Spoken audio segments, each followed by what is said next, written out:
Ready? Alright, here we go. The toys that ran away. Put your toys away, Lucy, said Lucy's mother. It's time for bed. Lucy gave a great big sigh. Do I really have to? She asked, knowing full well what the answer was going to be. Of course you do, said her mother. You shouldn't have to be told to put your toys away. We really don't look after them properly. It was true. Lucy never had been very good at looking after her toys.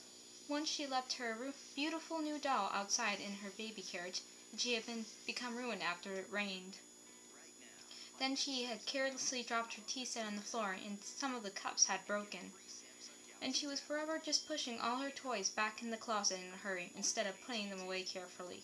Worse still, when she was in a tantrum, she would throw her toys, and sometimes she would even kick them.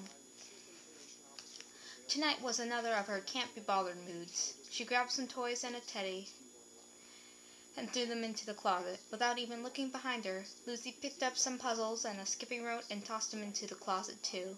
They landed with a crash on top of the other toys. Then Lucy closed the closet door, squashing the toys even more, and went to have her bath. Inside the toy closet, Teddy said, I'm not going to stay here a moment longer. I'm leaving for good. So am I, said Katie the rag doll. I want to go somewhere where I'm not thrown around, said one of the puzzles. One after another, the toys decided they would all go back to Toyland and wait to be given to some children who would love them more. Next day, Lucy decided to play with some toys, but when she opened the toy closet, she couldn't believe her eyes. All the toys had vanished. The shelves were completely empty. All day Lucy searched high and low for her missing toys, but they were nowhere to be found. She went to bed in tears and wondered if she would ever be able to play with her toys again. That night, Lucy was suddenly woken by a noise in her bedroom. What she thinks was that a little fairy at the bottom of her bed. Who are you? Asked Lucy. I'm the special messenger from Toyland, replied the fairy.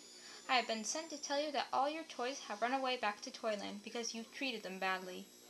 Oh, I do miss my toys so much, cried Lucy. With that, the fairy floated over to Lucy, took her hand, and lifted Lucy off the bed. They both flew out of Lucy's bedroom window, across fields and forest, until it became too misty to see anything at all. Then they floated down to the ground, and the mist lifted, and Lucy found herself in the grounds of a huge fairy tale castle. This is Toyland Castle, explained the fairy. Lucy found herself in a large, cozy room with a huge log fire.